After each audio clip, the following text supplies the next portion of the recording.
better never rests. Counting colors in the sky. What a thrilling time to be alive.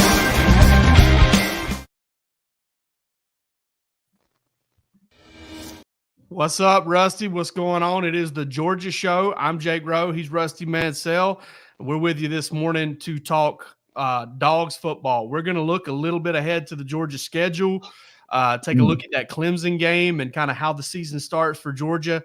Not going to get into like big-time predictions or anything like that, but what the Bulldogs may look like there in game one. And then I think before we get into that, I think it's going to be apropos to maybe preview this final week of coaches on the road before that dead period starts. Rusty, we've talked about this a lot, right? I mean, they're about to get a break. They're about to get a little bit of a break, but it's kind of this is the most of a grind, I guess, that this final week of February, if this final couple months or month of recruiting is going to be for these coaches. If things go the way Georgia fans hope they do, so it'd be a couple of days. So probably this Saturday next year, Georgia would be having a parade celebrating the national championship. And I say that to tell you how long the grind's about to be, because how long this next season's going to be. And you talking about nuts now. That thing is going to be crazy how long it is. But right now, this month of February is that month. You'll a lot of these guys are on Instagram and social media and stuff like that, and you'll start seeing these coaches out on these trips, and well earned here in a couple probably about a week from now. You'll see these coaches somewhere warm and with their families and spouses and those type of things, because it is insane how long the season is. Or follow Dan Lanning, a couple of those guys, and I guarantee you Dan Lanning's going to be somewhere warm at some point next week. Those guys get out and get places. So the month of February, much anticipated for everyone, the players, coaches, families. We talked about on the last show, Jake, about having my idea was having the month of February, March dead. And I had a college coach reach out to me, not at Georgia. So thank you for watching, Coach. I guess he was on the road somewhere and caught this, but he said that would be almost a game changer if February and March were dead. It would allow you to recharge for not only the coaches, but these high school kids.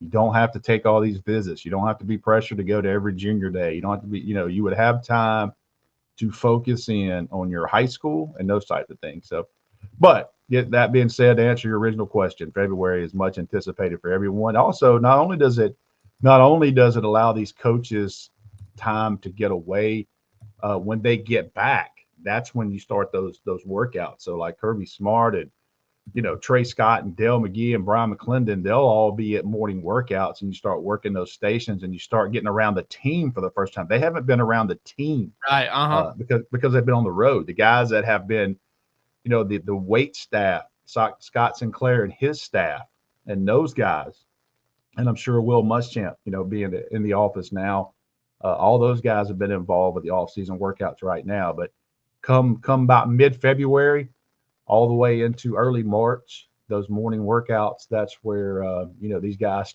you start seeing those videos of those guys leading county fair, as we talk about, leading those morning stations, and you'll start seeing them run those stations and those bleachers in the mornings at Sanford Stadium. Good morning, Lucas Mays from Wyoming. Can you give us a temperature right now in Wyoming, what city you're in, and give us a temperature there, my man?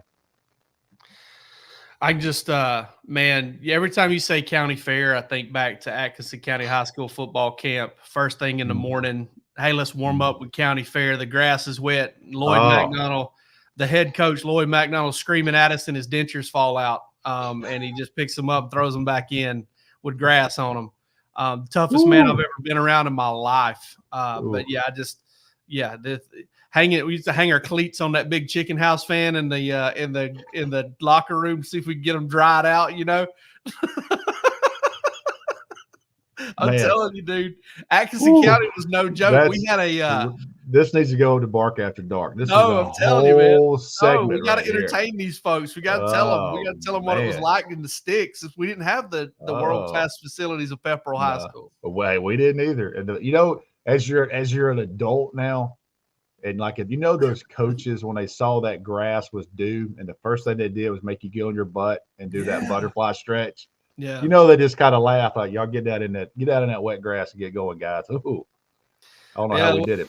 Georgia doesn't have to deal with that as much, I guess because they do, I guess, have the indoor. They have the team run, but I doubt they got them out there rolling around on the grass first thing in the morning and all that stuff. When it is. I tell you what, you've been there too because I did. We both covered Jordan Jenkins at Harris County. If you follow me on X, Twitter, whatever it is, there's no way that Jason cancels Howdy from Hong Kong. There's no way. That's right. But if you follow me on X, I just retweeted a video from Harris County High School. They did workouts this morning. That's their brand new indoor. I mean, like it's insane, these facilities now, these high schools. The brand new indoor, man, which is crazy how nice that thing is. And I know Jordan Jenkins is proud alumni there. And if you ever go to, what's that little steakhouse? Hunter's Pub. Yeah. If you ever go to Harris County and you ever go down 27 South, when Jordan Jenkins was getting recruited that heavily, I would stop in there because I found that place. And I'm telling you right now, the last month of that, every single night, there were two college coaches in there. The lady that ran that was like, yeah, they're all here. Nick Saban, Mark Rick, they've all been here to have dinner because Harris County High School was right down the street. But Hunter's Pub, sneaky steakhouse. So yeah, I would definitely believe that DGD there's at Bojangles for sure. So, up in North Carolina, that North Carolina Bojangles. That's a honey hole up in Charlotte. So I had me a Bojangles the other day. Fine biscuit. Got me a ham, egg, and cheese. Loved it. It was good stuff. Good stuff. Don't do it to me, man. I'm trying to eat right, man. Bojangles is one of those few places where you can get a good ham biscuit, and I love ham. But so all right, Rusty, this week coaches on the road. Yep. We expect him to see Terry Bussey this week. Obviously, Kirby's got that in-home visit left. Yeah, we're trying to figure out what day. And here's the thing that kind of complicates some of this stuff. He's going to be at LSU, I think, tomorrow for an unofficial. He's going to be at Texas A&M Friday and Saturday for an official. I think he plays basketball tonight. So I don't know, when George is going to work that in. Obviously, it looks like Thursday is going to have to be the day for Kirby to do that in home. So that's something we'll check, and we'll check today for DawgsHQ. But I do anticipate Kirby Smart being in Texas at some point. Looks like Kirby Smart and Glenn Schumann, a few other coaches will be in Mobile today, Senior Bowl. All those guys. Yeah. At the Senior Bowl, all the Georgia players will get some interviews, so we'll have some stuff that'll get out on socials and those types of things down there. So Cedric Van Pran, kind of the news, is not participating. I don't think that's a huge deal because, again, social media. Amaris Mims puts out a little Instagram story maybe the day before yesterday, and Cedric walks up to him at a workout. So maybe he's working out with him in Dallas where Amaris is working out. So those types of things you look at, but I think it's okay with Cedric not playing. I don't think it's anything to panic right now. Yeah, I wouldn't think so either. We talked to him late in the season. I talked to him at the Orange Bowl, and he seemed to be in pretty good spirits, pretty good shape. I mean, listen, it's that time of year where if you're gonna get something cleaned up or fixed up, or if you're gonna try to get some rest, or you're gonna try to get get in a hyperbaric chamber or get some treatment or whatever, extended treatment, this is the time to do it. He's way more important, I think, for him to kind of be at the combine healthy than it is to maybe go into the Senior Bowl a little bit dinged up. And that's always something you have to worry about. Let's talk about this Senior Bowl for a second, because those guys weighed in yesterday, and man, good on Lab McConkey. I don't know that the hand size being a little bit below 9 inches and the weight being below 190 is helpful, but 5'11" and a half. Not bad. A little closer to 6 feet than I would have anticipated there. I quit doubting him Yeah, I know, right? 3 years ago. I I'm mean, not doubting him at all. yeah. Listen, I don't care what he measures. I don't care what I've he got to clear weighs. something up about Ladd, okay? Because I Yeah. think our folks on our site think that I just don't believe in it. Man, listen, I'll take every single one of them you want to give me. If you clone him 1,000 times and you say you can have all of him with your, if you give me a salary cap and say you can have all 1,000 of him, I take him. I believe in the kid. I think if he can stay healthy and stay on the football field, he's going to be great. But I'm trying to put myself in the head of some of these other folks, the head of people like us in this business who didn't even know or think much of him when he was coming out of high school, right? Yeah. I saw him twice. I'm worried about the knocks. I'm worried about the things that they're going to ding him for. And I don't want to see him fall in the draft. I'd love to see him go into the first round, and I don't think that's going to happen. I'm on record. I think he's into day 2, maybe into day 3. But whoever gets him, I think, is going to find, themselves in a good position with a good player if he can stay healthy. I don't want him to slide. I'm worried he's going to slide. And that's the only place I'm coming from. I think as much of him as I have any Bulldog I've ever covered. I tell you, somebody's going to draft him, and it's going to be an offensive team, and they're going to watch those tapes and watch those cut-ups. And I'm telling you, I would be surprised if he's past the 3rd round. Yeah. He's going to run well. So, man. He's going to run well. My concern would be holding up because he's not a big dude. He's not a big dude. If he's healthy, Ladd McConkey is hell on wheels. I'm telling you now, he is hell on wheels. I have stood in front of the young man. It's weird because I went to a local 7-on-7 one day here, and the coach just asked me to come, and I said, "Look, I'll come by." And I looked at this running back from Dalton, and I said, "Damn, who is this guy?" It's Jahmyr Gibbs. And I was like, this guy is fluid now. I mean, and Coach Matt Land, who was there, had been telling me about Jahmyr Gibbs. Okay. And I can't follow every single lead, but I did go to see him in person as a junior. And I was like, this guy's different now. He's twitchy, can catch the ball. And I put a tweet out that day, and I retweet it every now and then because I don't retweet my bad ones. I always retweet my good Yeah, ones. there you go. This is the way I work now.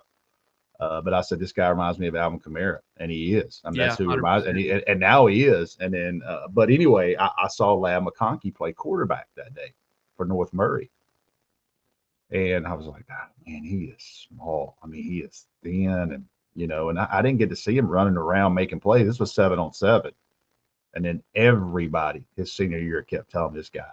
And he finally beats Calhoun, which is a huge deal for North Murray. I think the first time they've ever beaten him. And Hal Lamb. The legend is, I'm pretty sure this is accurate, that Hal Lamb called Kirby Smart and said, hey, the kid from North Murray is legit. We could not stop him last night. And that picked the ball up for him. So, and I don't think people realize how many times that happens, how many times my phone rings and says, hey, we faced this kid and we couldn't stop him. And it happened this year. A kid named Duke Scott, the running back at Stockbridge, who is going to NC State, who is a 4-star on 3 now. Benedictine's head coach called me. He put 300 yards on them in the state semifinal.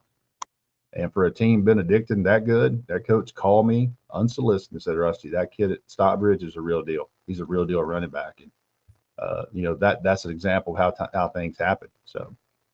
Yeah, and that Duke Scott kid is one of those kind of timing of an injury and all that stuff. It's I think he got injured. What is it, as a junior or something like that? And man, put together a senior season. NC State's got a good one, man. NC State's getting a very, very good football player in that kid. They were holding their breath all the way to the end. They were holding their breath all the way to the end. No doubt. Well, looking a little bit more at the Senior Bowl. Listen, all they did yesterday was they measured in. But some of those measurements, Marcus Rosemy, Jack Saints, came in at 6'1", real long arms, 33-inch arms for a receiver. Javon Bullard, I believe 5'10" and a half. Yeah, 5'10" and a half for him, 197. Tyke Smith, man, I'll be honest with you. If you had bet me Tyke Smith was over 5'9", I would have taken that bet for you all day long. 5'9 3/4 for Tyke Smith and weighing 206 pounds. 9.25-inch hands. I mean, big dude. So, I mean, not big dude, but bigger dude than I thought he was. William Mote was in there as well. I don't think anybody's worried about the long snapper measurements. Dejon Edwards came in a little over 200 pounds as well. So all of those things are going to give Georgia a chance to be successful at the Senior Bowl. Rusty, let's look ahead to the 2024 season.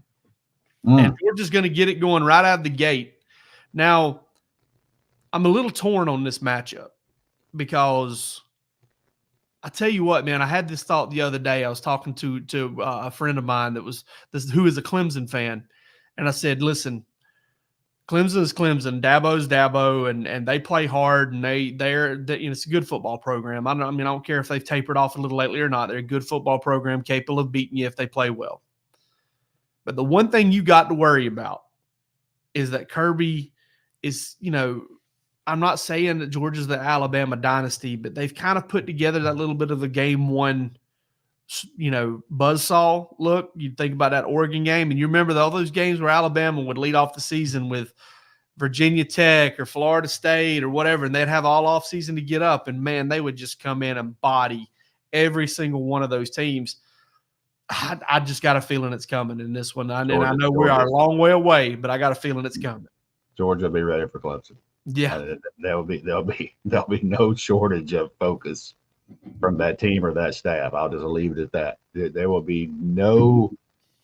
I can assure you that Georgia will be ready to play Clemson. Am I predicting they're going to win? That's a long way away. Now, Georgia obviously be a favorite in that game, but you can tuck away the concerns. Georgia will be completely focused and ready to play Clemson. There will be no lack of that one will be they'll be ready to play that one. I can assure you. When I look at what Clemson lost to the draft and I look at what they lost to the transfer portal, they lost some good players, man. They lost some really good players, but they do listen. They bring back that kind of it's not a silver bullet, but they bring back that gives you a chance element, and that's an experienced quarterback. An experienced quarterback that Georgia really liked and was involved with in Cade Klubnik. When Clemson's been good under Dabo Swinney, they've had a quarterback. And when they've had a really good quarterback, obviously they've won the national championship a couple of times. They had elite wide receivers. I don't think they have that right now to go with that, but they do have an experienced quarterback, a kid that's won a lot of games, and this is a big year for Clemson. This is a big year.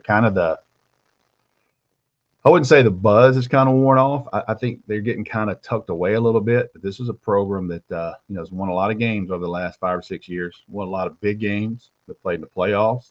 So this is a huge game. Listen, this is a huge game for Clemson. This is a huge game for Clemson because if they get ran out of the building in that game, it's a rough start. But a long way to go with that one. But I can speak from my end that Georgia's definitely going to be focused for that game. Well, I'm going to do something right now that I know you really you appreciate. I'm going to go ahead and put words in your mouth. It sounds like you think the same way I do. You think Clemson might get run out of the building. We'll see. Hey, I think it might happen, man. I really do. Honestly, if I had to predict today, I think I'm not saying Georgia, Oregon. Here's the problem. There's so much in between there. There's so much in between. You're right. The injuries can pop up. There's so many things. You don't know what's going to happen portal wise. What's going to happen, who Georgia's at, and who's Georgia. Because there's one more portal left, and but there's a long way to go. But I think people are talking about, man, Georgia's going to Texas, and Georgia's going to Alabama, and Georgia's going to Ole Miss. You ain't got to worry about that building all summer and August. The complete focus will truly be on game. They can say all they want about that schedule last year in September and all those games and whoever. I can't remember who they played in those games, but I can assure you, playing Clemson game one in Mercedes-Benz, that team will be focused. Yeah, they will be. And Kirby has mentioned that as a reason to schedule tough non-conference games, especially in openers, because of what it does for the offseason. There's a lot more juice in the offseason. And listen, I heard this past offseason, whenever I was talking with some of the guys who were up and watching practices and watching scrimmages and stuff, that, from guys that saw it, prior to the 2022 season and guys that saw it prior to the 2021 season, there was a difference. There was in 2022, the guys were, the team was kind of locked in. and it wasn't a whole lot of pushing, wasn't a whole lot of anything. They didn't have to. They knew what was ahead of them in a big game, national stage against Oregon. This past year, Kirby, I'm not saying it played into, any injuries or anything like that, but Kirby pushed those guys to the limit during camp. It was one of the most physically grueling camps that Georgia's ever had. They had some injuries coming out of it. Hell, they had some injuries going into it. I mean, Georgia was beat up before they even took the field for preseason camp. But we do know, based on what Kirby said in the past and the way Georgia comes out in the opener, that they have a different focus when they have a big time team on the other side of the ball. Yeah, definitely. And I think Georgia's going to play Clemson a bunch in the next 10 years, which is good, man. Which is good for college football. It's good for that rivalry. 2 different home and homes, I believe. 2 separate home and homes with them, which is great. I've never been inside that stadium before, so I would love to go. Straight up. Really? You talking about straight up? Let's let your behind sit in the upper level of that thing. I mean, that thing, you're sitting on top of the field. You are straight up those bleachers. That will give you. Knoxville's pretty straight up in that upper level, but Clemson, you'll hold a rail walking up those steps. We need to go ahead and get out front of it, get us a lake yacht, DawgsHQ lake yacht, and just get one rolling. Roll up there and park that thing dockside and come in style. Bring the whole staff. Put that thing on. Just put in it like Lake Hartwell, up the river. Yeah. The boats. I'm not 100% sure on this. I think that lake actually comes up into the campus in some spots. So some spots, yeah. Yeah, it's I'm excited about that, man. I'm excited about that Clemson game. I like how Georgia matches up in that game. And listen, we started a series yesterday at DawgsHQ. I wrote it, run it back. Georgia brings back well over 1,000 snaps at the quarterback position, which is massive, which is so big. It's one of the reasons I said when Carson Beck came back that there was no loss that was ever going to match up to Carson within reason. I mean, you lose a whole position group to the portal. It's one thing, but there was no loss to this team going to match up to the gain of bringing Carson Beck back. And that's huge for Georgia. And Georgia's not favored to win the national championship early like it is now if Carson Beck doesn't come back. No way. But you also bring back the valuable road experience. I mean, you think about going to Austin, you think about going to Oxford, you think about going to Tuscaloosa, some of those games. And, it's just invaluable to have a quarterback who's been to Auburn. He's been to Knoxville. I mean, he's played these games on the road, which is a big deal with that experience and keeping. And you bring back, Tate Ratledge and all these guys that have played in big games on the road, because that's the number one thing too. Not only is Georgia playing a tough schedule, man, they got road games, which are going to be really four really tough road games. If you want to throw Kentucky in there, Kentucky, So you got those games, and the experience of having that guy to help you out on the road is massive. Yeah, no doubt. And we're going to break down the whole schedule on the Georgia show going forward. Obviously, we're probably not going to dig into Rusty. I don't even know who the non-Power 5 non-conference games are. I don't even know who Georgia plays as far as the group of 5 schools or FCS. But I know who they play as far as the 10 Power 5s, and we're going to break those down for you on the Georgia show, kind of leading into spring practice. And then, spring practice is going to be here before we know it. I mean, we're literally talking about like 5-6 weeks away at this point. Man, I'm trying to get a junior day list together this weekend. I'm one. Let's get spring practice going, Rusty. Yeah, I need a few weeks myself. I know these players and stuff do, but once like the end of February hits, man, it's kind of. I've been doing this long enough to know that my calendar starts. Here comes spring practice for the colleges, and as soon as those spring games hit, spring practice in the state of Georgia starts that first week of May. So it's go time. You know what I mean? So I'm excited for it.